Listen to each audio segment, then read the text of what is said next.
Fala pessoal do canal, como é que vocês estão? Tudo bem?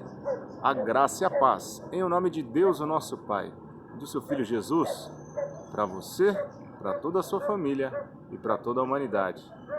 Daniel Meirelles aqui para a gente ter a nossa reflexão do dia de hoje. Falaremos um pouco sobre o rei mais glamuroso e mais glorioso que se tem notícia aqui na Terra. Não falaremos sobre Jesus, pois Jesus está a um nível totalmente acima, um nível incomparável. Falo sobre um rei que era um ser humano natural, como eu e você, como a mim e a você. Falaremos sobre Salomão. Salomão, ele iniciou seu reinado muito jovem e ele se viu perdido no começo do seu reinado. E Deus apareceu para ele num sonho e ele clamou desesperadamente ao Senhor. Vamos abrir aqui as nossas Bíblias em 1 Reis, capítulo 3,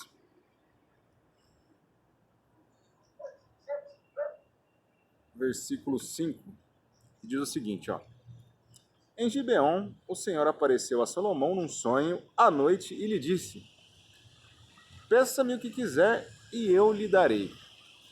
Salomão respondeu: Tu foste muito bondoso para com o teu servo, meu pai Davi, pois ele foi fiel a ti e foi justo e reto de coração. Tu mantiveste grande bondade para com ele e lhe deste um filho que hoje se assenta no seu trono. Agora, Senhor Deus, meu Deus, fizeste o teu servo reinar em lugar de meu pai Davi, mas eu não passo de um jovem e não sei o que fazer. Teu servo está aqui entre o povo que escolheste, um povo tão grande que nem se pode contar. Dá, pois, ao teu servo um coração cheio de discernimento para governar o teu povo e capaz de distinguir entre o bem e o mal, pois quem pode governar este teu tão grande povo? O pedido que Salomão fez agradou ao Senhor. Por isso Deus lhe disse: já que você pediu isso, e não uma longa vida, nem riqueza, nem pediu a morte dos seus inimigos, mas discernimento para ministrar justiça, farei o que você pediu. Eu lhe darei um coração sábio e capaz de discernir, de modo que nunca houve nem haverá ninguém como você. Também lhe darei o que você não pediu, riquezas, fama, de forma que não haverá rei igual a você durante toda a sua vida. E se você andar nos meus caminhos e obedecer aos meus mandamentos, meus decretos e aos meus mandamentos, como seu pai Davi, eu prolongarei sua vida. Então Salomão acordou e percebeu que tinha sido um sonho. A seguir voltou a Jerusalém, pôs-se perante a arca da aliança do Senhor, sacrificou holocaustos e apresentou ofertas de comunhão. Depois ofereceu um banquete a toda a sua corte. Olha só que interessante essa passagem.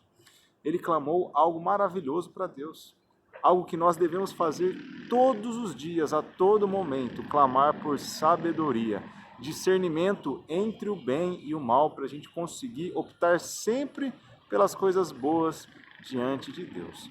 Mas durante a vida de Salomão, ele foi um rei glamuroso, um rei que realizou inúmeros feitos, principalmente feitos no quesito de empreendedorismo. Ele era um rei empreendedor. Ele chegou a fazer o Templo de Salomão, ele fez um palácio para ele enorme, fez jardins, teve um exército grandioso e glamuroso, tanto que a sua fama e a sua sabedoria foram se expandindo, de tal forma que chegou em ouvidos de outros povos, e os outros povos temeram a Deus e temeram a ele por conta de que Deus estava abençoando plenamente naqueles dias. Tanto que nós iremos ler uma passagem que se encontra em 2 Crônicas, capítulo 9, a partir do versículo 5, é a visita da rainha de Sabá a Salomão, naqueles dias em que ele já tinha feito inúmeras coisas e a sua sabedoria já tinha atingido uma fama estrondosa. 2 Crônicas, capítulo 9, a partir do versículo 5. Disse ela então ao rei, a rainha de Sabá: tudo o que ouvi em meu país acerca de tuas realizações e de tua sabedoria era verdade. Mas eu não acreditava no que diziam, até ver com os meus próprios olhos. Na realidade, não me contaram nem a metade da grandeza de sua sabedoria. Tu ultrapassas em muito o que ouvi.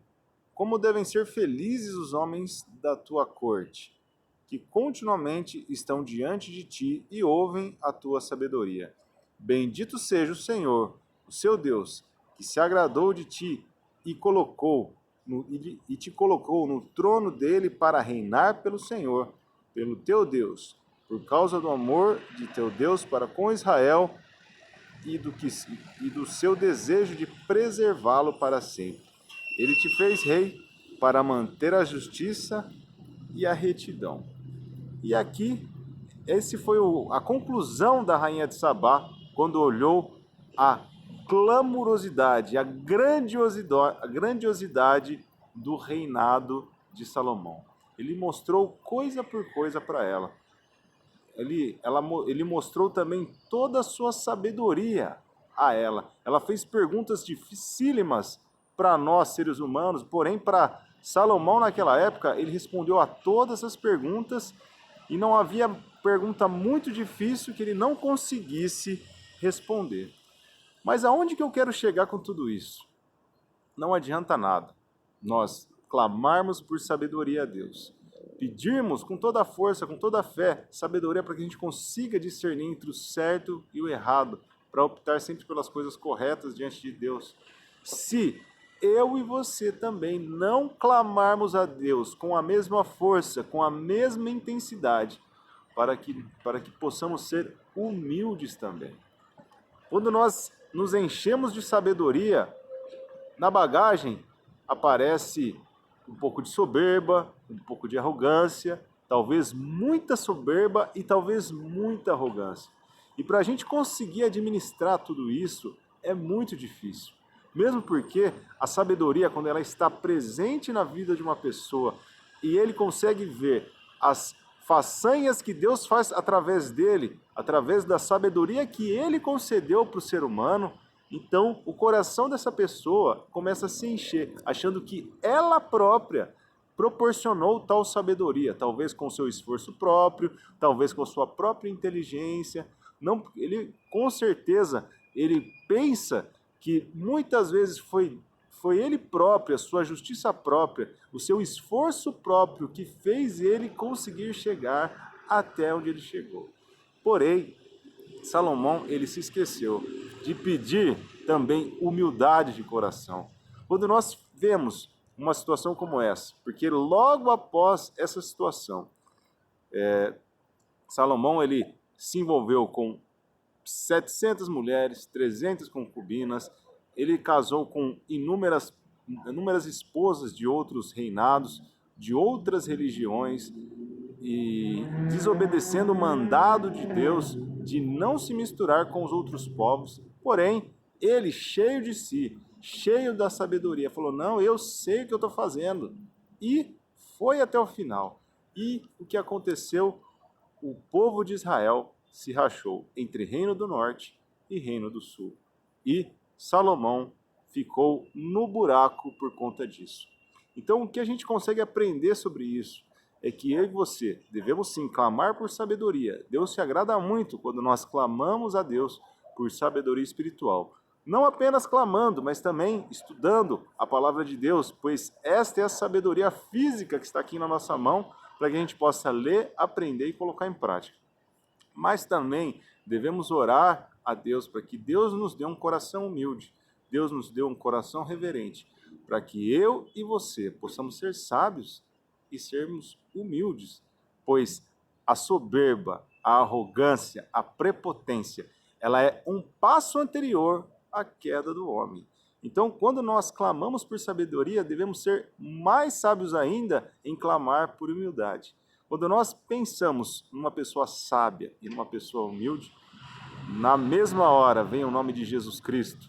Ele demonstrou toda a sua sabedoria, uma sabedoria infinitamente maior que a sabedoria de Salomão. infinitamente maior que a sabedoria de toda a humanidade. E ele demonstrou com toda a humildade como nós devemos ser sábios e como nós devemos utilizar a sabedoria da forma correta. Se você gostou desse vídeo, compartilhe ele com seu bom procedimento, compartilhe ele com a sua vida. Vamos clamar por sabedoria, vamos clamar por humildade e vamos clamar para que Deus nos use como instrumentos vivos em sua mão. Se gostou do vídeo, deixa um like, compartilha ele se você gostou. Se inscreva no canal, ative as notificações. Tamo junto, até a eternidade. Cristianismo Raiz.